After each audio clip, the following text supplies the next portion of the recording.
Bonjour tout le monde.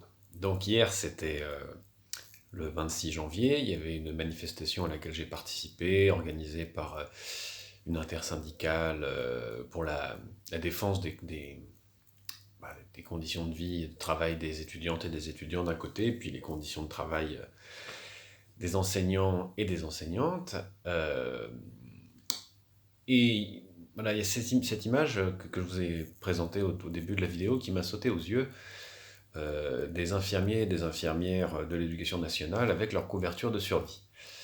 Alors c'était assez fort parce que ce groupe-là formait comme un pack de plusieurs centaines de personnes dans cette espèce de vêtements complètement inattendus, brillants de toutes les couleurs comme ça, enfin, voilà, surtout des couvertures de survie jaune brillants, on pourrait dire. Et ça m'a inspiré une réflexion parce que après les Gilets jaunes, qui étaient peu présents dans cette manifestation, j'ai croisé Jérôme Rodriguez, mais il y avait peu de Gilets jaunes. Il y avait d'autres uniformes, si on veut bien, entre guillemets, de manifestants, plutôt en mode Toto, en mode Black Bloc ou en mode syndicaliste traditionnel. Mais ce mode d'affichage-là, essentiellement d'infirmières et quelques infirmiers en couverture de survie, c'était quelque chose de frappant.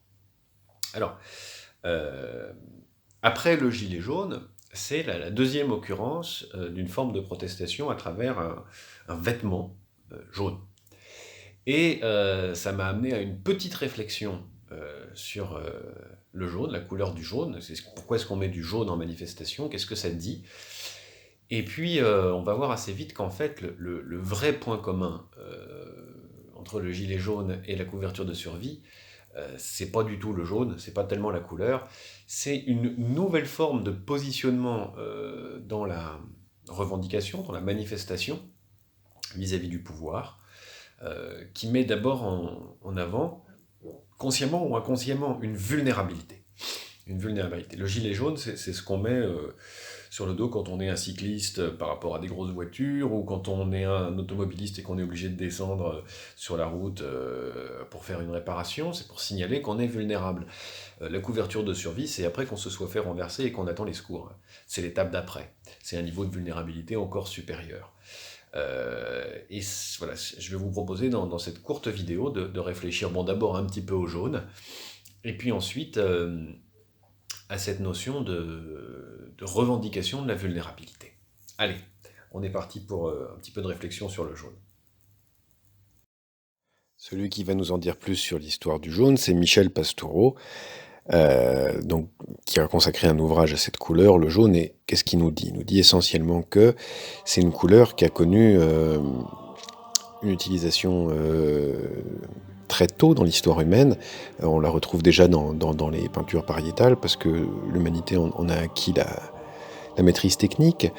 Il nous dit qu'au départ, ça avait une valeur très positive, qu'à Rome, par exemple, dans la Rome antique, c'était une couleur qui était utilisée pour les mariages, que ça symbolisait le pouvoir, la pureté, et puis que dans l'histoire médiévale, au contraire, le jaune a connu un destin complètement différent. Il est devenu synonyme de trahison, il est devenu synonyme de lâcheté. Il a été associé à la bile du diable, il a été associé au mari cocu. Judas est représenté et caractéristique par une robe jaune. Et c'est cette histoire de l'infamie de la couleur jaune qu'on retrouve, par exemple, dans l'utilisation que les nazis en ont fait dans l'étoile jaune.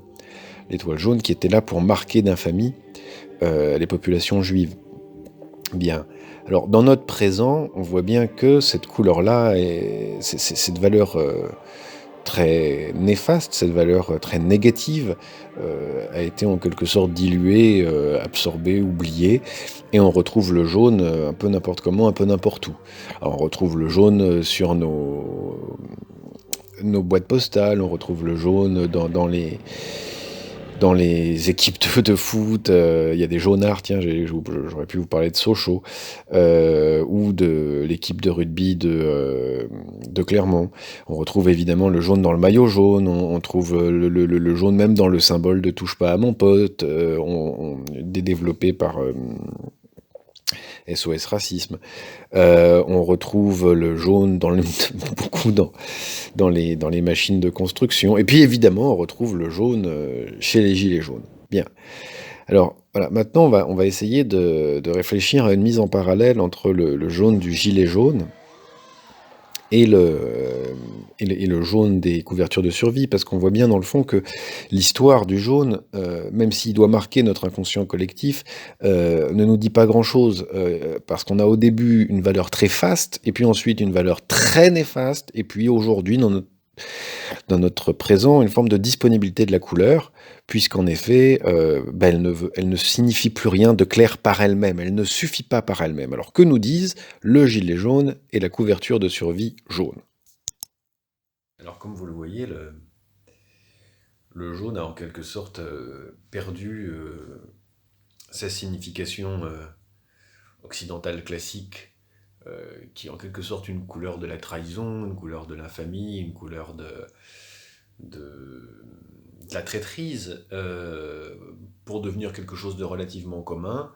euh, et puis avec les gilets jaunes, prendre une signification totalement différente, c'est-à-dire celle essentiellement d'un groupe de la population qui revendique une démocratie directe, une démocratie sociale, et puis il y a avant tout une forme de citoyenneté qui s'exerce localement et qui n'émet que des mandats révocables, c'est-à-dire vraiment restaure un pouvoir démocratique.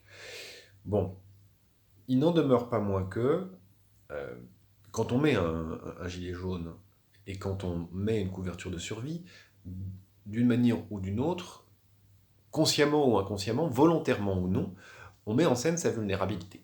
Et là, il y a pour moi un vrai paradoxe. C'est-à-dire pourquoi utiliser le symbole de la vulnérabilité quand on revendique quelque chose, quand on se met en situation de protestation, quand on se met en situation, au contraire, d'engager un rapport de force pour obtenir quelque chose. Pourquoi montrer sa faiblesse quand on engage un rapport de force?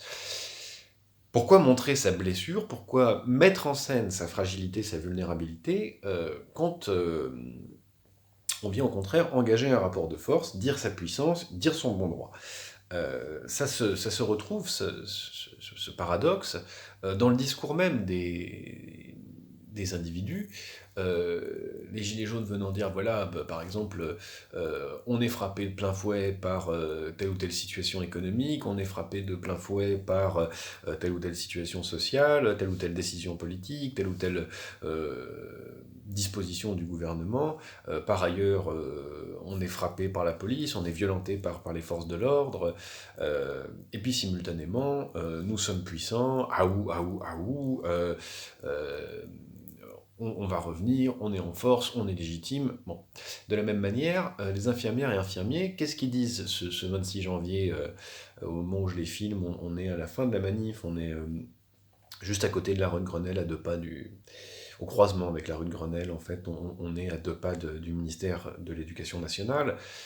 Elles disent à la fois leurs revendications, ce qu'elles revendiquent, ce qu'elles exigent, c'est dans leur slogan, ce qu'elles revendiquent et ce qu'elles exigent, et en même temps, dès lors qu'on les écoute, elles parlent de leur épuisement, du fait qu'elles sont en position de s'effondrer, en pré-burnout ou en burnout, si vous voulez, en pré-consomption ou en consomption. Elles sont démontées, défaites par le travail, elles sont en situation de craquer, tout simplement. Donc, excusez-moi, je m'étire un peu.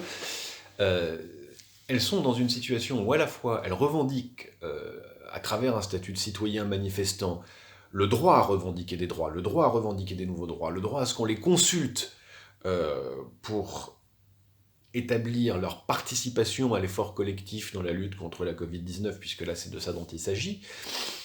Donc vraiment leur droit à être des citoyennes et des citoyens de plein droit et en pleine puissance, et simultanément, elles mettent en scène leur, leur statut de victime. Leur statut de victime. Alors, on pourrait dire que c'est en quelque sorte l'utilisation d'un vêtement jaune alerte. Alerte sur la situation de pré-crise. Comme si à travers ce vêtement, des corps jaunes, ce vêtement jaune, des corps de citoyens, euh, qu'ils soient gilets jaunes ou infirmières et infirmiers, signifiait que ce mode de régulation des conflits qui passe par la manifestation, qui passe par la tenue d'assemblée générale, qui passe par la tenue d'assemblée citoyenne, qui passe par la délibération, qui passe par la manifestation, la discussion, touchait sa limite. Parce que des citoyens et des citoyennes épuisés, écrasés, défaits, ne pourront plus le faire. Comme s'il nous indiquait à travers ces déguisements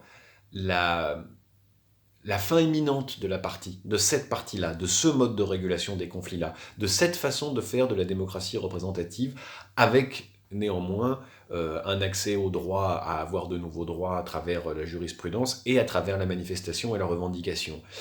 Ils nous disent en quelque sorte, nous sommes tellement épuisés par notre situation économique et sociale que bientôt nous ne pourrons plus participer, collaborer à ce jeu-là. Alors là, je fais un truc très vilain, je parle à leur place. Le syndicat des infirmiers et infirmières de l'éducation nationale s'est exprimé dans les médias, il a son propre discours, c'est celui-là qu'il faut écouter en priorité. Marginalement, j'attire l'attention sur voilà, ce fait très nouveau qui consiste à marcher dans la rue en montrant sa blessure, marcher dans la rue en montrant sa vulnérabilité, marcher dans la rue en montrant à quel point on est proche de l'effondrement. Il y a très peu d'exemples, si on y réfléchit bien, de démonstrations, de manifestations, dans lesquelles ce qu'on met en scène, ça n'est pas la puissance du peuple uni qui bientôt bouleversera, renversera les puissants, mais d'abord la vulnérabilité, d'abord la fragilité. Ça me fait penser aux processions, en fait. Ça me fait penser, pour moi, il y a quelque chose de profondément chrétien là-dedans, et plus précisément catholique ou orthodoxe. Je ne crois pas que les protestants fassent beaucoup de processions. C'est-à-dire vraiment marcher dans la rue en portant des blessures, en montrant les blessures, alors ça peut être les blessures de Jésus, par exemple, marcher dans la rue en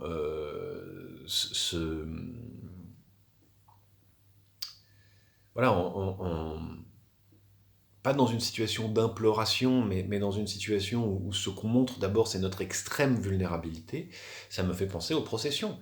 Ça me fait penser, vous savez, à cette scène des Monty Python où il y a des processionnaires qui marchent en se frappant le crâne selon un rythme régulier. Pie Jesu Domine, dona eis requiem. Pardon. Dona eis requiem, dona eis requiem. Oui, non, c'est ça. Donc, il y a une dimension de bascule pour moi entre la revendication et quelque chose qui n'est ni un appel à l'aide, ni une mise en scène victimaire, mais la protestation, l'affirmation sur la place publique de sa vulnérabilité. Et là, il y a pour moi quelque chose de nouveau et qu'il faut entendre. Ça ne veut pas dire... nous ne sommes pas du même groupe politique, on ne parle pas la même langue, on ne se comprend pas. Ça ne veut pas dire on se comprend très bien, mais tu essayes de me voler, tu essayes de m'exploiter. Ça dit je suis vulnérable, je suis vulnérable, je suis vulnérable. Tu me fais souffrir, je souffre de toi. Bon.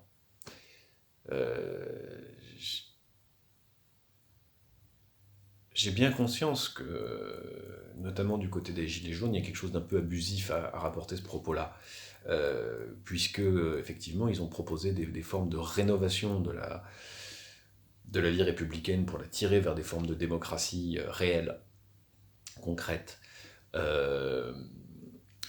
ne relèvent pas du tout de une espèce de relation quasi amoureuse où on dit je souffre de toi, est-ce que toi au moins tu souffres de moi, enfin, c'est pas du tout ça dont il est question. Et néanmoins, on ne peut que voir dans des manifestations qui sont proches dans le temps le développement, voilà, de cette symbolique dans l'espace public qui est la protestation de la vulnérabilité, la protestation de l'effondrement imminent. la mise en scène de l'effondrement imminent. Et quand je parle de mise en scène, je ne veux pas parler d'insincérité. Je veux dire qu'en mettant sur soi ces objets-là, on montre, on adresse à travers les médias et directement face aux forces de l'ordre, euh, qu'est-ce qu'on montre? On montre voilà, l'état de vulnérabilité extrême dans lequel on se trouve. Bien. Euh, écoutez, je vous laisse ceci à méditer. Euh, je reviens vers vous, parce que cette expression est abominable.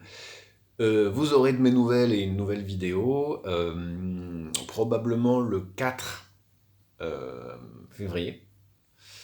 Après, parce que je vais aller donner un cours sur l'inconscient collectif et qu'il y a eu des discussions sur le Discord du Canard Réfractaire là-dessus, je me suis dit que ça serait sympa de partager ça, donc je vais partager via la chaîne YouTube habituelle ce cours sur l'inconscient collectif. Sur ce, amusez-vous bien, portez-vous bien, à bientôt!